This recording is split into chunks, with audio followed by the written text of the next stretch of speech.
Train hard, recover faster, and bring on the gains with Recovery Systems. And your host, Coach Mike on the mic.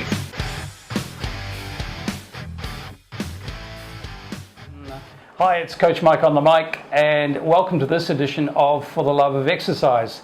This week we've got PGA professional Brad McManus. G'day, Brad. G'day, Mike. Thanks for having me. You're very welcome. So, Brad,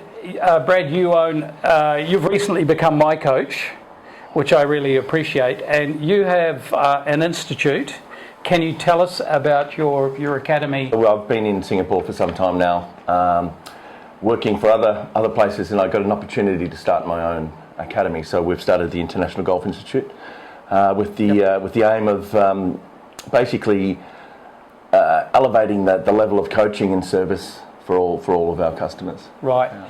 So you and I had a chat a few weeks ago about what we see as, because I first came to Singapore in 1999. Golf was booming back in those days. Sure. And in recent years, it's really been competing against a lot of other sports. For example, in recent times, probably triathlon and cycling would be two that mass participation.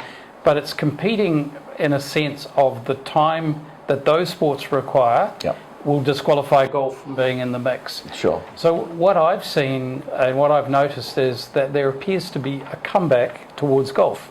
Any comments on that? I think that, whether it's a cycle or I'm not sure, but there was a definite boom. There's no doubt about that. Yep. When I first came over to Singapore, it was everyone was doing it. The lessons were off the charts, constant flow of people. Yeah. And then it definitely died down, and it became a bit of a theory that a lot of people were going to cycling. And it's true. A lot of my friends actually began cycling, and it was an alternative amount of time that you could spend away from your family. That's what it was.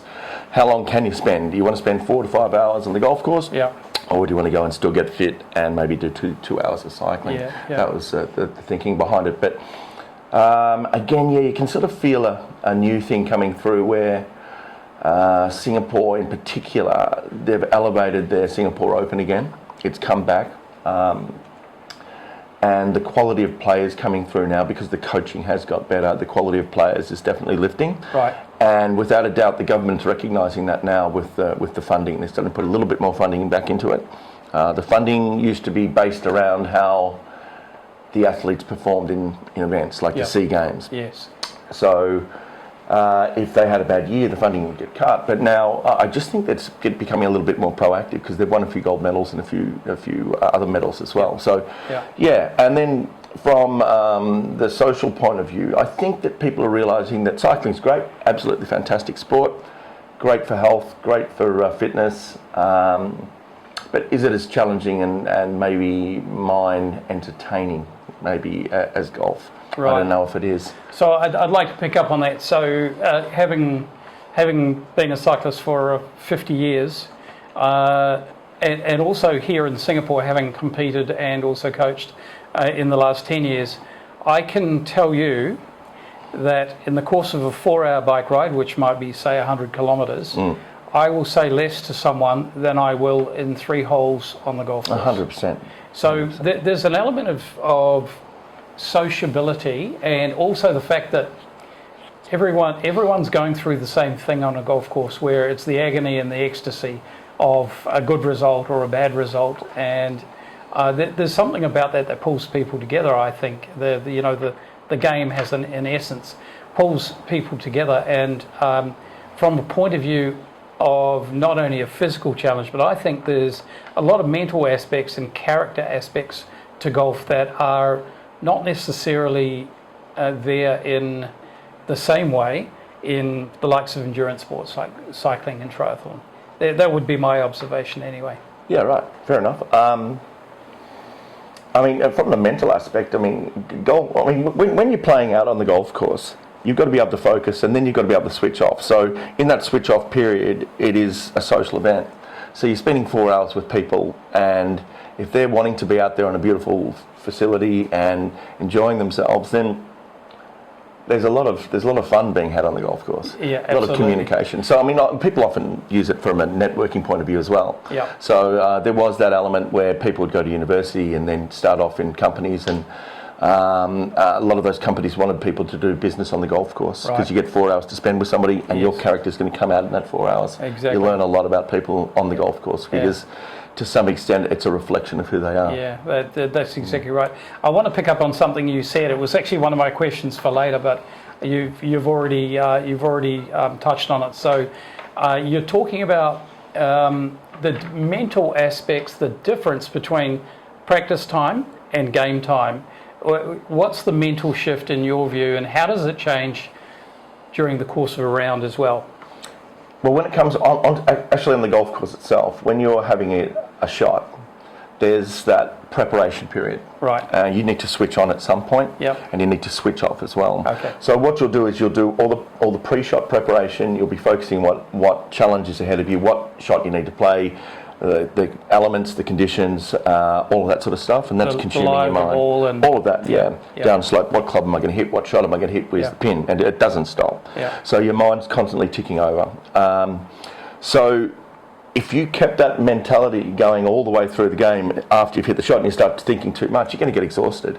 So you need to have that skill to be able to then switch off. And I think one of the good things that I remember reading about or seeing was there was a period where Ernie Els, for example, as he approached his golf ball, he would put his glove on, and that was the representation of, now let's focus. Right. Okay. The moment he executed his shot, did a little post-shot analysis, and then took his glove back off. Right. That was the end of it. Different. And then he would move away. Yeah. So what do you do in that down period? I mean, you might just look at the crowd. As a professional, you might look at the crowd or just talk to your caddy or whatever. In my case, I look around. I mean, I play golf in Rear Bintan all the time. These days, I just love being out there and just seeing the environment. What a pretty place. What a pretty place, So I want to bring up different body types, different levels of flexibility, which we all have as we get older. And I want to first of all, lead into the question with some observations back in my days of coaching, particularly swimming, which is a biomechanical exercise. Right. My dad was a good swimmer. Yeah, he was a very good swimmer. So what I realised is, because I've coached a lot of adult swimming, is that people interpret the swimming stroke based on their own levels of fitness, flexibility, and they'll certainly favour their strengths, and maybe they won't be so good at everything. And what I used to do as a swim coach, and this poses a question to you when you're looking at people, what I used to do is figure out what was negotiable around flexibility and biomechanics, and what I'd have to live with as a coach, things that probably would never change. Right. Any comments on that, looking at different folks, possibly coming into golf at an older age, possibly with less flexibility? Any thought process you'd go through to try and get the best swing possible? Just talk us through your... Well, I mean, I think the worst thing you could do as a coach is basically try to treat everybody the same. Yeah. Everyone's got, whether it be, like you said, physical limitations, or some people are more flexible than others, and as people are getting older, obviously their body is changing and it's not as flexible as what it once was. So you work within those parameters of what they can and can't do. The other thing would be... physically, if there's injuries, I'll often hear somebody say, "Well, I've done my knee and it doesn't, I have to protect that," or "I've got a bad shoulder," or "I've got a sore lower back." All of these things, you try to work with them, but there's always ways to get a little bit more as such. So, for example, if somebody's not turning their hips properly, which in your case was a little bit of that there as well, and it's almost 90% of people over the age of 50, and you look at, okay, well, what are we doing to promote hip rotation? So maybe it's a matter of just fanning the left foot open or feeling the left side open a little bit more at setup, at setup then impact, obviously. So all of these things, have a massive effect, and as a result, that's why everyone's swing looks different as well. Different length of arms, different torso lengths, and so on. It's very interesting. So for me, coming back into the game after pretty much a 20-year gap with the odd game here and there, but I noticed there was quite a few club changes in the last 20 years. So there's, for example, my biggest discovery was these things called hybrids. Sure. Talk us through what you think are great assets from a club point of view for for most of the golfers out there. Okay, well, before we get onto club, let's go back to the ball, because the ball's the thing that's changed the most. Yes. Okay, so the golf ball, we used a thing called a balata golf ball, and that had a very soft cover, but it had binding inside and a little bit of rubber, and it was all elastic. Now, you'd hit that golf ball, and it wouldn't go that far, but you would stop it and you'd spin it, and you could hit a pitch shot to a green, it would go and spin back. Now, we don't have that as much anymore, and those golf balls you could work through the air left and right a lot easier. Okay, now the ball's changed, and it's all about distance and then trying to maintain some of that soft sort of feel or spin characteristics as well. So that's the massive impact. Okay, now then we've got the impact of the clubs. So we've got titanium, and we've got better steels, and we've got graphite, and all of these things are evolving and getting better every year. So every year they bring out a new set of clubs, or a TaylorMade, or a Callaway, or a Titleist. They're always finding new and better things. So what's it doing from a club point of view for the average golfer? It's making the game a lot easier. And when we say a lot easier, it's still going to be the most difficult game you play. But it should, if you get a good set of irons and a good driver, it should have a bigger sweet spot, which is going to be more forgiving. Okay. A lot of these irons these days have a lot more weight at the back, and the centre of gravity's changed, so it's going to help you get it up in the air. All of these aspects are making it more playable. Our drivers these days are phenomenal. They got to a point with the driver where they recognised that it was called the COR, coefficient of restitution, and if you hit the centre, it was like a trampoline effect. It would spring off the face and shoot the ball off. So they got so thin. What they were doing is making the titanium around the edge of the face very thin, and it was a bit thicker at the middle. So it was like a trampoline. So it got to the point where they've had to stop doing that, and they've got a limit on that now. And you will find it's actually come up in the paper recently, or in the news recently. They are now looking at ways of reducing or preventing any further increases in distance, because it will destroy the game. For sure. So for us mere mortals, we are able to hit the ball a little bit more than the usual, but look at the professional ranks. They're on par fours, they're hitting half wedges, and some of them are downwinded driving par four greens. Well, a long time ago, when I say a long time, a couple of decades ago, you'd look at the distance, the average distance that a golf pro was hitting. If somebody was hitting at 300 yards, that was enormous. It was enormous.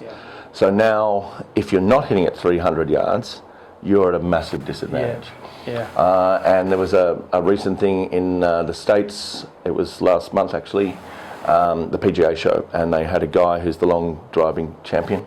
He stood up in front of everyone, showed him his swing, and then got on TrackMan, which is a device to show the ball flight, and proceeded to hit the ball 400 yards on his first shot. So, I mean, that's just showing you what's going on. Better coaching, better technique, better ball, better equipment. For sure. And things will get out of control. You shouldn't be able to hit the ball 400 yards. That's mad. That's crazy. Now, you mentioned TrackMan. I'd like you to touch on how technology has changed, because having experienced it from you being my coach, you're using a fair bit of technology, and also technology to give me feedback and homework as well, which I've really appreciated. Please talk us through that. Okay, so a while ago, a guy was working for NASA, and he was using this particular, I guess it's a camera that would be able to slow things down at such a rate that if the moment something took off, we would be able to see the first, that far, what happens in that far. They do all the calculations on what happens in that period of time, and it gives you a whole lot of information and shows you what will happen in the future. So there was a thing called ball flight laws, and the ball flight laws in golf have changed based around this. So everyone used to think that if you had an open club face and you cut across the ball, it would put spin on the ball, side spin, and go out to the right. Well, the ball spins this way. What changes is the axis that you hit it on, and they've created a thing called the D-plane.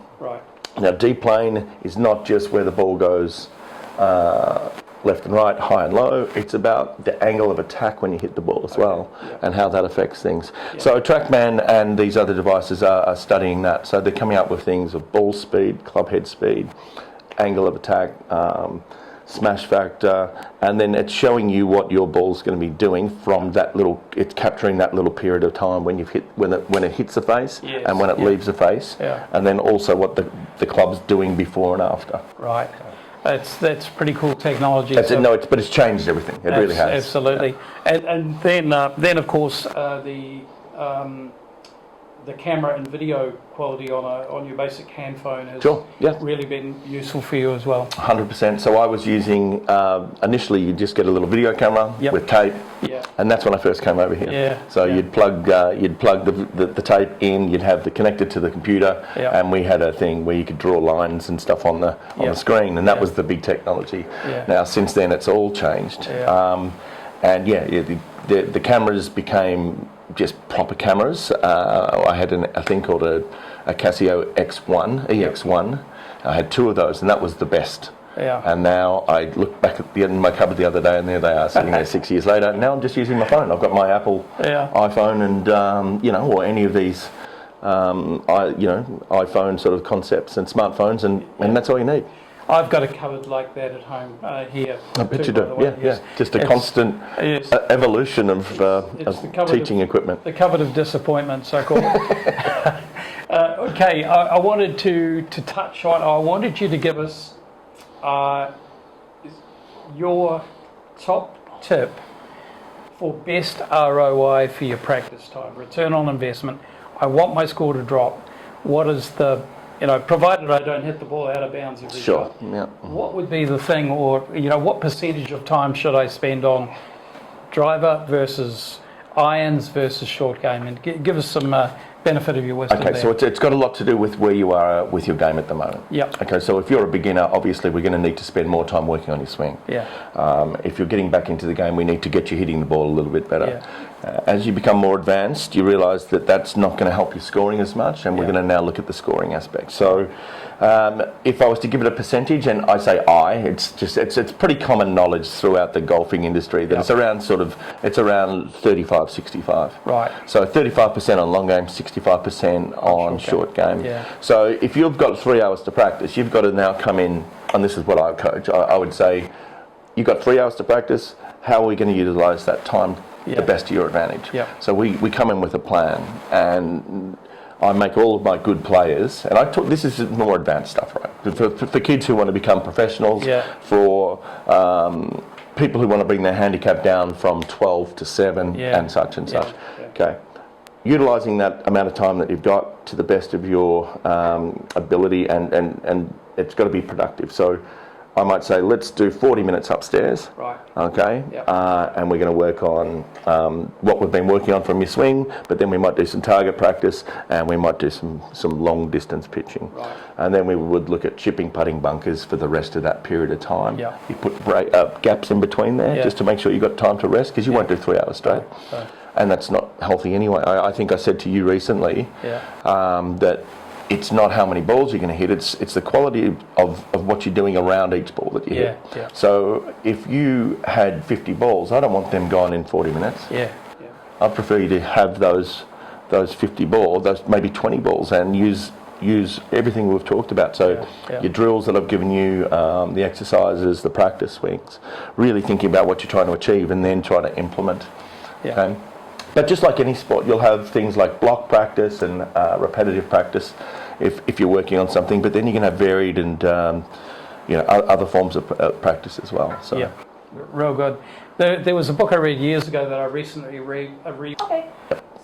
All right.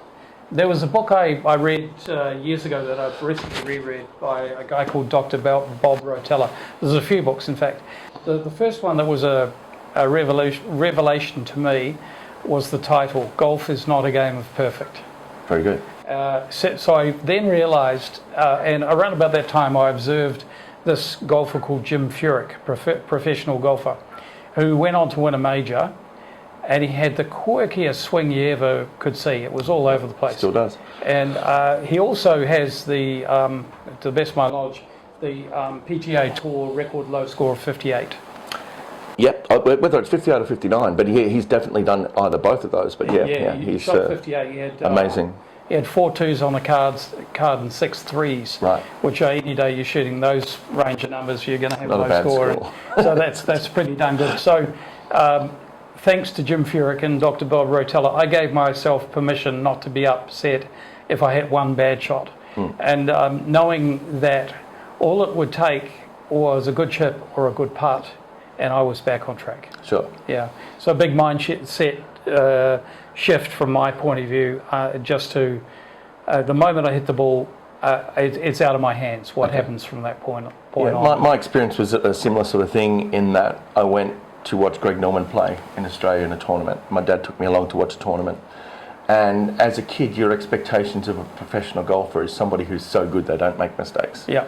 And what I learned that day was that they make mistakes. Yeah. Quite a lot of them. Yeah. But the rest of the game might be good enough to then to compensate. To compensate for those mistakes. Yeah. But as you play more golf, you talked about it's not a game of perfect.